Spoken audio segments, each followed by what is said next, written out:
بچه عمر عبدالله خدا رحمت کند، عمر با همراهی این بچهش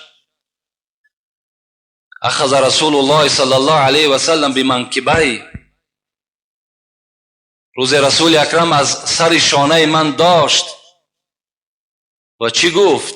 و قال یا ابن عمر، ای بچه عمر، کن فی الدنیا کأنک غریب او عابر سبیل. بچه عمر، من بر تو نصیحت میکنم، نصیحت من همین است که در دنیا مثل غریب باش او عابر سبیل، یا مثل که یک آدمی که از راه گذرانده هست و میرود راه را تمام میکند، مثل همون باش. در دنیا خطا یا رونده راه حس کن یا مثل یک غریب حس کن. حضرت وقتی میگه این نصیحت من گرفتم و کان ابن عمر، و دائم همین بچه عمر چی میگفت؟ مردم میگفت اذا امسیت فلا تنتظر صباح و اذا اصبحت فلا تنتظر مساء.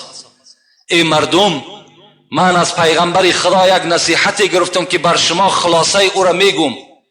خلاصه این نصیحت پیغمبر این است که اگر شما در بیگاهی قرار داشته باشین، نفس خودتان تا سحر مهلت ندین.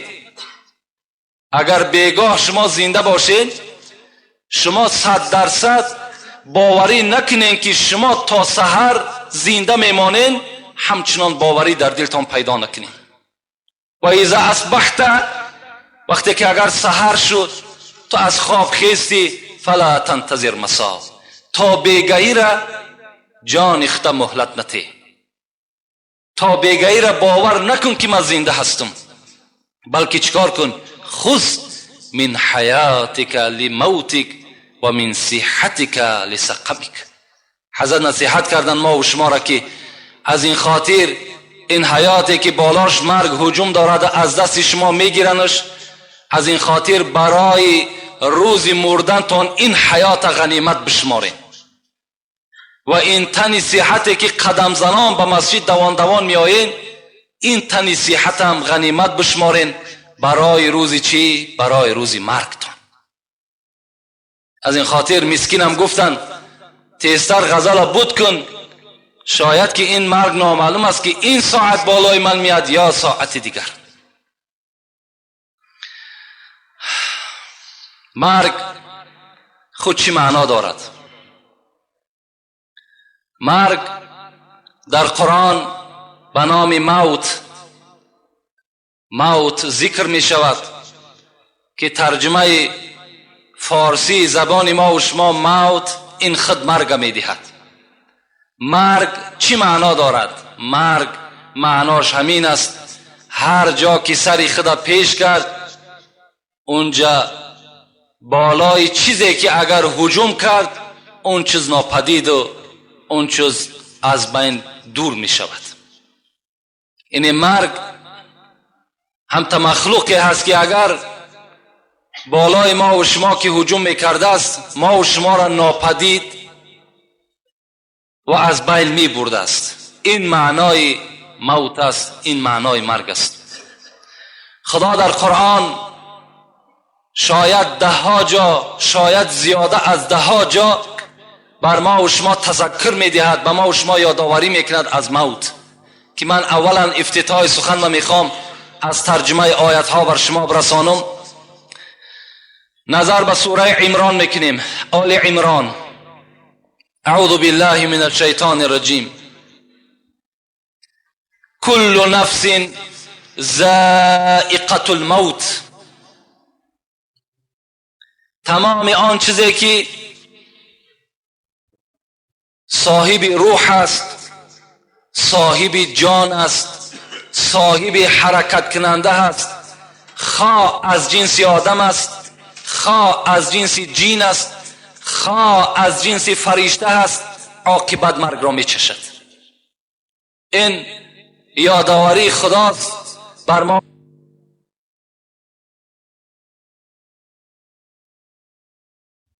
هر کی آمد به جهان اهل فنا خواهد بود و باقیست خدا خواهد بود. بجز خدا دیگر هیچ ذی روح در روی دنیا باقی نمیماند. فقط و فقط دنیا از خدا بود و باز به سوی خدا رجوع میکند. سوره نحل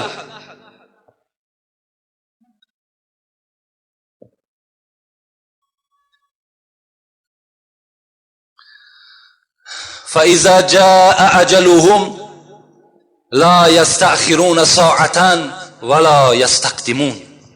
خدا در سوره نحل چی میگه؟ فاذا جاء اجلهم لا یستأخرون ساعة ولا یستقدمون.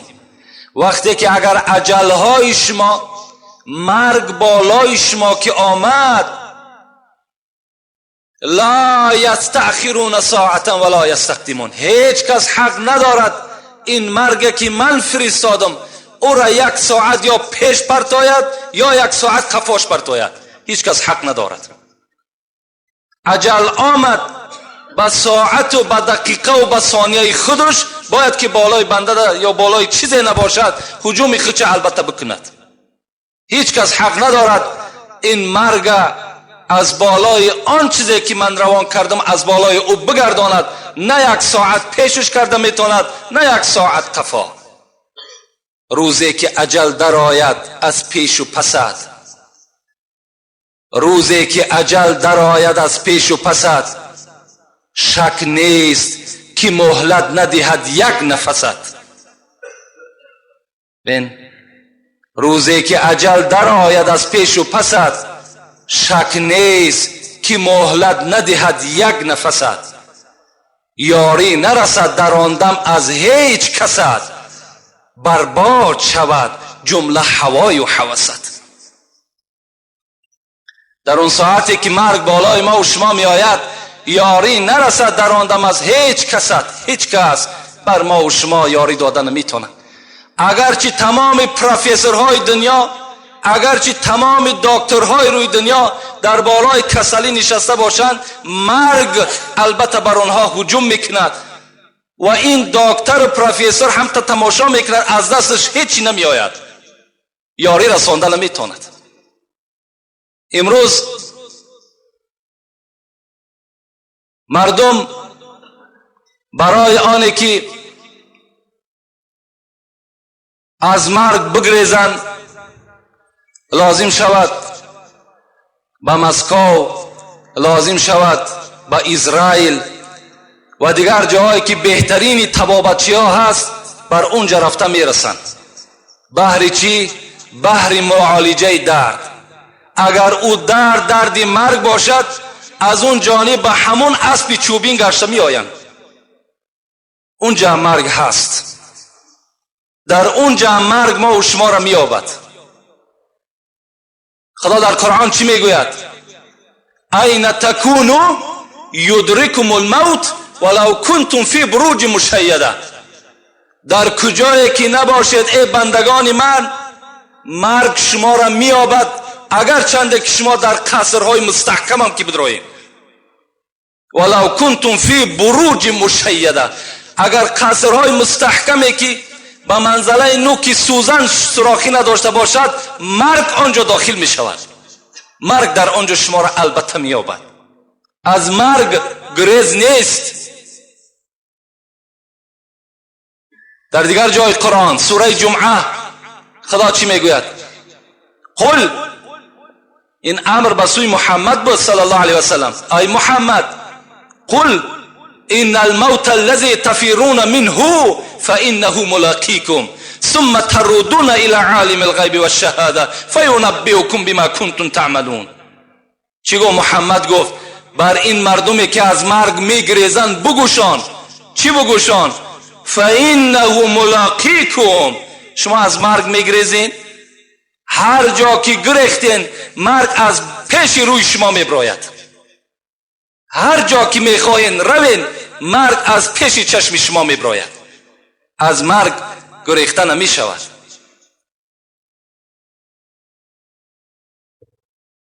دیگر آیت قرآن سوره منافقون استعیذ بالله ولا تدری نفس ماذا تکسب غدا ولا تدری نفس بأی ارض تموت. صدق الله العظیم. خدا چی میگوید؟ ولا تدری نفس ماذا تکسب غدا. شما نمیدانید که فردا به سر شما چی آمدنی است. شما نمیدانید. ولا تدری نفس بأی ارض تموت. شما نمیدانید که در کدام سرزمین شما جان به حق تسلیم میکنین. اینش هم شما نمیدانید. در کجا شما وفات میکنین هیچ کس نمیداند.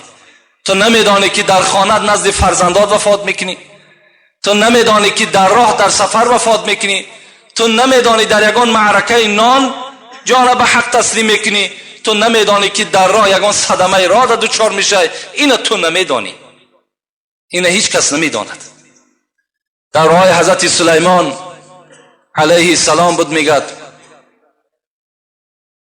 این جوان خود از مصر بود لیکن در کدام سرزمین خدا جانی او را گرفت. در راه حضرت سلیمان بود میگد یک جوان نزد حضرت سلیمان آمد. گفت سلیمان گفت از تو یک خواهش دارم.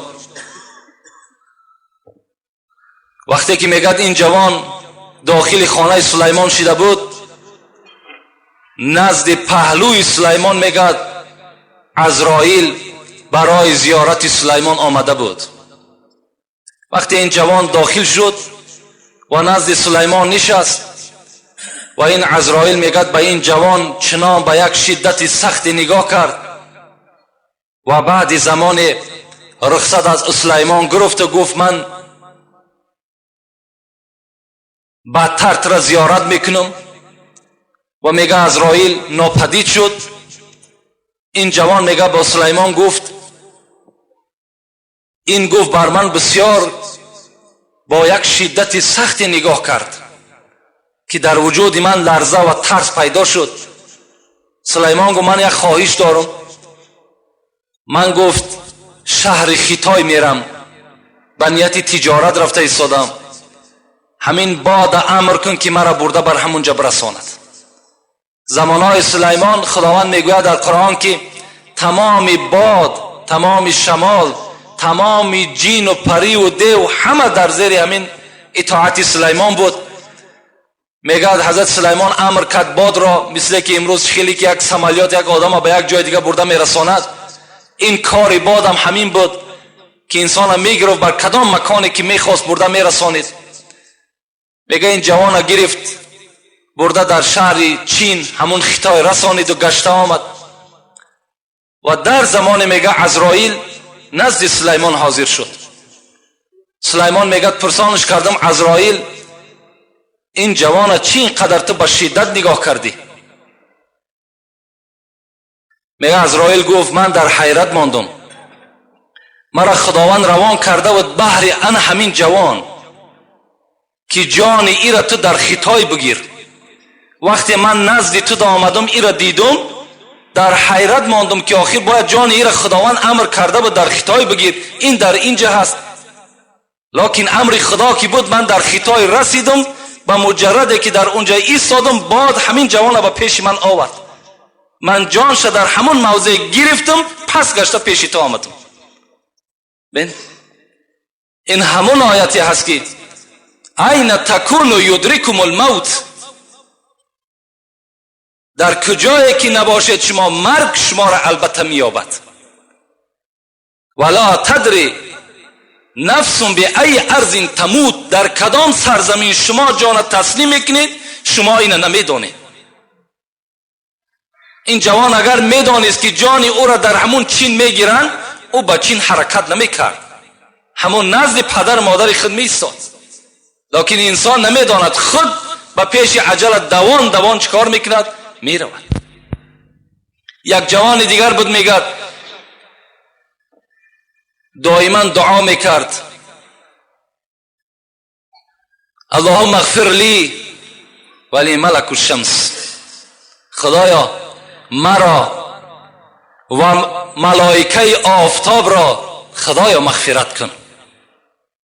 دائم میگه دعاش همین بود. البته ماهتاب هم به خود ملائکه های دارد، شمال هم به خود ملائک دارد، رزق رسان خداوندم که باشد خدمتگارهای و ملائکه ها هستند، آفتاب هم به خود گرداننده آفتاب هم خداست، لکن این هم به واسطه ملائکه ها می شود. میگه دائم دعا میکرد که خدایا مرا و همین ملائکه‌ای که وابسته به همین آفتاب است همین را مغفرت کن. دائم میگه دعاش همین بود. باره میگه همین جوان دعا کرد که ای خداوند همون ملائکه آفتاب چی خوب می شود که مرا به نزد خود برد تا که من از همون بالا یک عالم زیبایی را نظر کنم. میگد این جوان ملائکه همون آفتاب امر کرد، فرمان داد خداوند که این جوان دائم در حق تو دعاگو است و این مطلبش همین است، من بنده خدا هیچگاه ناامید نمی کنم، این جوان گو به نزد خودت بیار. این صاحب دقایق میگوید، میگد وقتی که ملائکه آفتاب میگد راز دل این جوان اجرا کرد و آوردش میگد بر بالای همان آفتاب، این جوان میگد از این ملائکه آفتاب پرسان کرد که ای ملائکه آفتاب چی خوب میشود که رفته همین عمر مرا پرسان کنی که چی مقدارش مانده است. میگد این ملائک نزد همون ملائک صاحب همین موت ملک الموت آمد و گفت فلانی جوان گفت عمرش چند باقی مانده است؟ گفت وای عمرش گفت بسیار طولانی است، بسیار دراز است.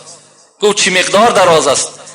گفت اگر تا وقتی که همون جوان آمده در همون کرسی تو نشیند جان او را خدا قبض نمیکند. این ملائک میگه گفت الحال در کرسی من نشسته است. گفت نماینده های من خود جان او را قبض کردن. بین نماینده های من جان او را الحال قبض کردن. یعنی خداوند ببین که دعا میکنی خود بر جایی که مرگ لازم است به همون موضع میره، در همون جا جان تو را میگیرد. یک سحر از برنامه شارقه که یک ساعت موعظه میکنن با زبان فارسی، در همون جا یک مرد یک عجیب حکایه کردن، اونم میخوام همین باعث موضوع ما و شماست. میگد این حادثه در من رخ داد.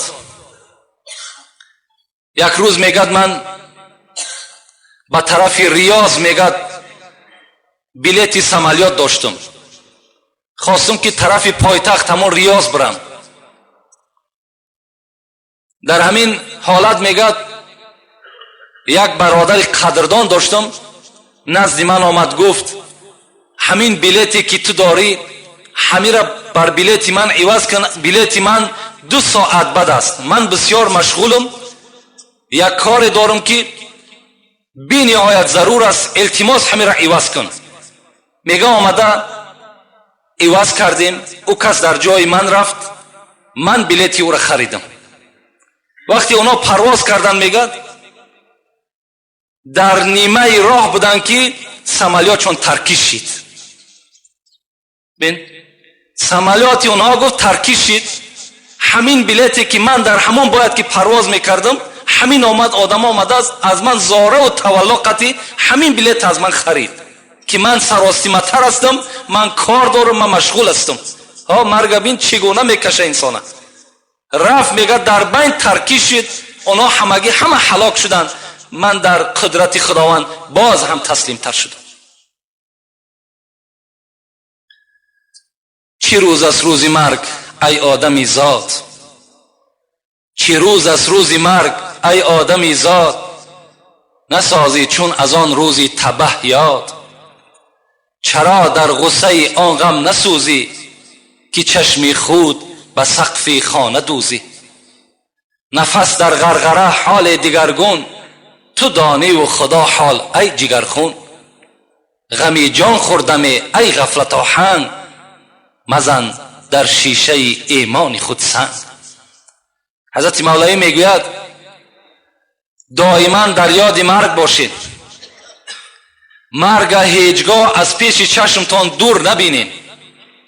رسول اکرم حدیثش میگوید که خرج رسول الله صلی الله علیه و سلم الی المسجد، یک روز پیغمبر خدا به سوی مسجد میگه میرفت، فاذا قوم یتحدثون و یضحکون، نگاه کرد که همه امتش در قد راه یک جمعیت کلان شدند و چی مسئله را بلند بلند گپ میزنند و یضحکون میخندند.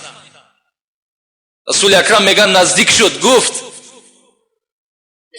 اذکروا الموت، گفته مردم، گفت اینقدر بلند گپ میزنین، اینقدر بلند میخندین، اذکروا الموت، موت یاد کنین، مرگ یاد آوری کنین. اذکروا هازم اللذات، شما ذکر کنین، یادآوری کنین همان چیزی را که لذت نعمت ها را میشکند، یعنی الموت، موت بسیار ذکر کنین، شما نخندین. لو تعلمون ما اعلمو، در دوام چی گفتن پیغمبر؟ اگر گفتن شما ای قوم میدانستین آن را که من میدانم، لبکیتم کثیرا لضحکتم قلیلا، اگر شما آن چیزی را که من میدانم میدانستین، هر آینه شما گریه را بسیار میکردین و خنده را کم میکردین، آن چیزی را که من میدانم. لو تعلموا البهائم ما اعلم من الموت. رسول اکرم میگه اگر حیوان ها میدانستند که مرگ چی هست، با آن منزله که فرزند انسان به مرگ شناس است میدانست با چی منزله هست، ما اکلتم منها لحما سمنا ابدا. پیغمبر خدا گفت اگر از مرگ آن چیزی را که شما میدانین حیوان ها میدانستند، شما از وجود این حیوان ها گوشت روغنی دار را نمیافتین. گوشتی که در او قبط روغن باشد، اون گوشت شما از تنه حیوان نمیافتین، در صورتی که اگر همین حیوان ها میدانستند که سختی مرگ چیست و مرگ چیست. لما خلق الله تعالى الموت حجبه الله من الخلائق بألف حجاب. صاحب دقایق از نام پیغمبر خدا روایت میکند، میگوید که وقتی که خداوند همین مرگ خلق کرد، این مرگ خودش مخلوق است، مثل چگونه که ملائکه ها را خدا خلق کرده است، مثل همین ملائکه ها را خلق کردنش همین مرگ هم خلق کرد. وقتی میگه خلقش کرد، پیداش کرد و او را میگه پس هزار پرده پنهانش کرد. و عظمته اکبر من السماوات والارضین، چنان میگه همین مرگ کلان بود، چنان کلان بود که حتی میگه زمین و آسمان کلانیش بر او برابر شده نمیتونست. همتا میگه خداوند یک مخلوق بی نهایت کلان خلقش کرد.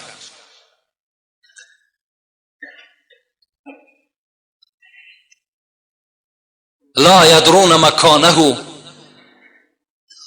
ولا یدرون ما هو فقط یسمعون صوته من کل حول. صاحب دقایق میگه یگان ملائک نمیدانست که این چی هست و مکان این در کجا هست، فقط آوازش میشنیدن که میگه داد میزد، فریاد میزد، فریادش میشنیدن، لکن نمیدانستن در کدام مکان است و این چی باشد، چی وظیفه را اجرا میکند، اینش نمیدانست. تا وقتی چی؟ تا وقتی که آدم خدا خلق نکرد. وقتی میگه آدم خدا خلق کرد، این مرگ میگه فرمایش داد که بالای همین تمام مخلوق من پرواز کن.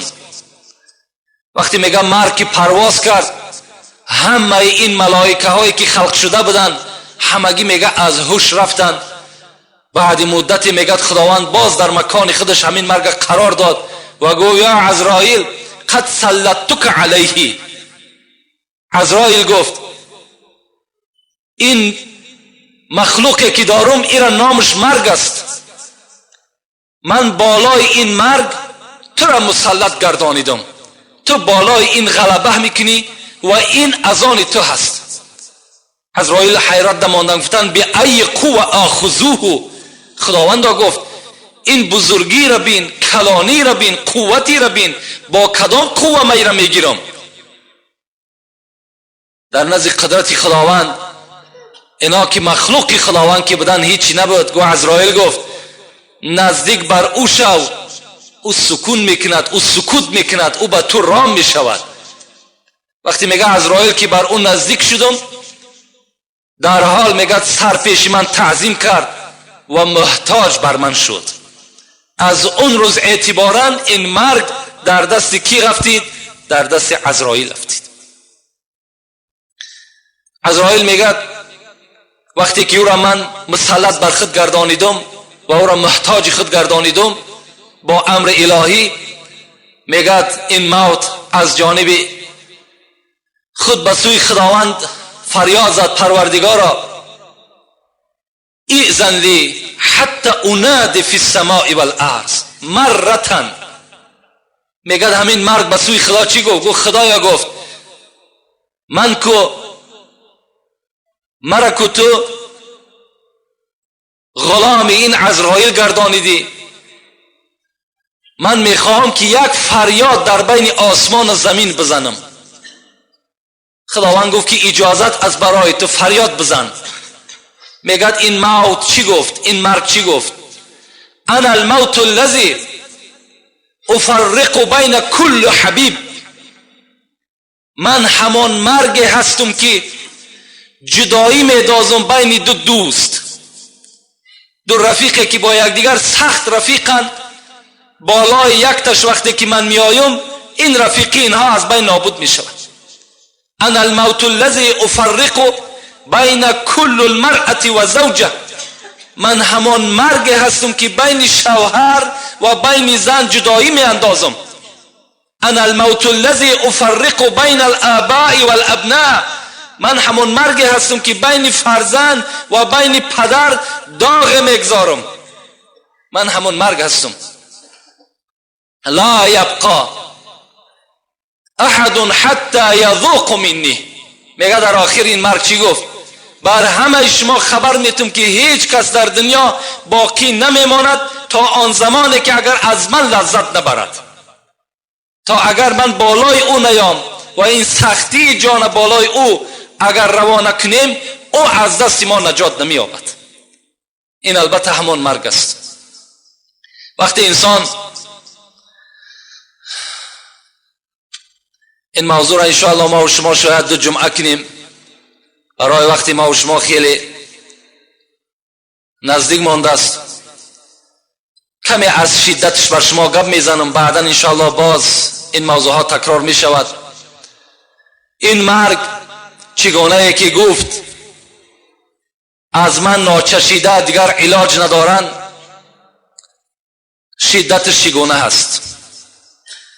رسول اکرم میگوید که سلمان فارس این حدیث روایت میکند شدت الموت قدر شدت الموت كقدر 300 ضربة بالسيف. پیغمبر خدا گفتند شدت مرگ، سختی مرگ چگونه، سختیش چگونه هست؟ گفتند مثل که در شکم به یک آدم 300 بار به شمشیر میزنی چگونه درد داشته باشد، به همین منزله گفت قدر و شدت مرگ همچنان است که در شکم یک آدم 300 بار به خنجر بزن چه مقدار درد پیدا می شود، همین مقدار گفت سکرات موت و غمرات موت همچنان است. از این خاطر باشد که رسول اکرم دم آخرش چگونه بود؟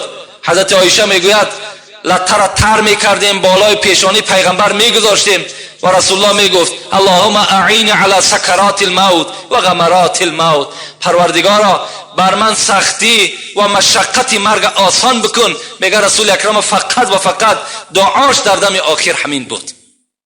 حضرت ادریس که این قصه قرآنی است که زنده به جنت رفتگی هست، وقتی میگه بی نهایت کار میکرد، بسیار زمین ده کار میکرد.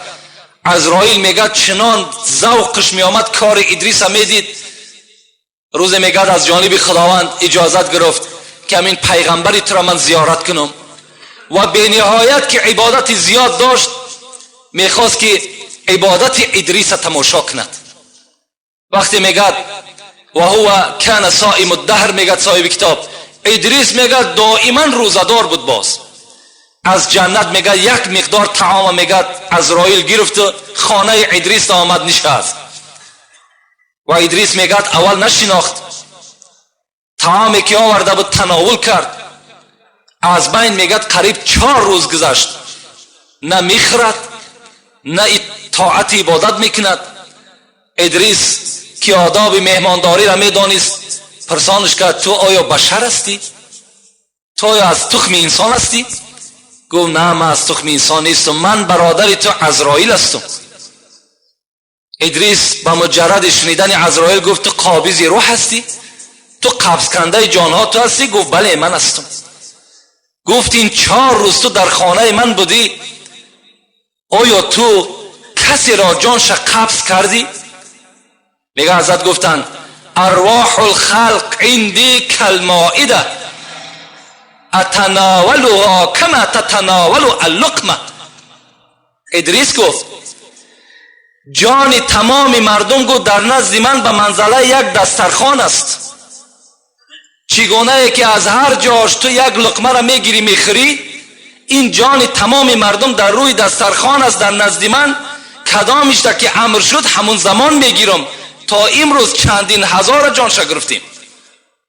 من خود گفت جان میگیرم، فقط کشیش جان با نماینده های من، با خدمتگارهای من وابسته است. اونها میکشن تا حلق میارن و من جان میگیرم. این گفت به همین منزله است، گفت برای من هیچ مشکلاتی نداره.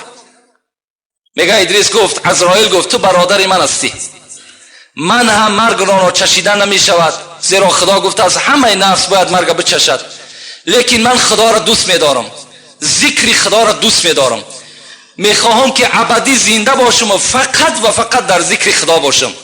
وقتی جان مرا گرفتی تو یک بار دیگه به سوی خدا باز دعا و تضرع کن، مرا جان دوباره بتد. میگه عهد کردن.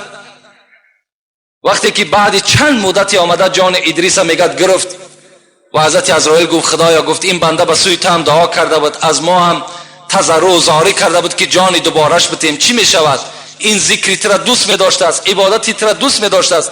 خدا که در ازل ادریس کشیده بود جان دوباره رو میگه با ادریس داد.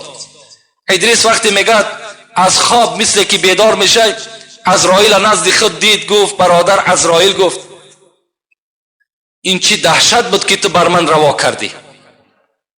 گفت ادریس گفت الرفق الذي فعلت بك ما فعلت على احد قط.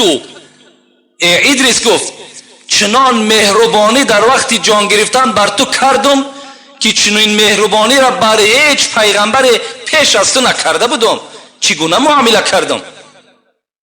حضرت ادریس گفتن آیا به تو وصف کنم، بیان کنم که چگونه جانم دادم؟ گفت بیان کن. گفت این الحیوان اذا انسخل جلده و هو حی فمرارته اشد منه. میگه ادریس گفت ملک الموت گفت جانت از بدن من چنان گرفتی که وقتی که یک حیوان زنده باشد و او را زنده به زنده گفت پوستش میکنن و چگونه درد پیدا میکند، همون درد گفت 1000 مراتبه دیگر گفت با زیادتر از اون دیده گفت چشید این جان کندن من گفت بر من سخت آمد. حالان که عزرائیل چی گفتن؟ من گفت مهربانی بر تو کردم.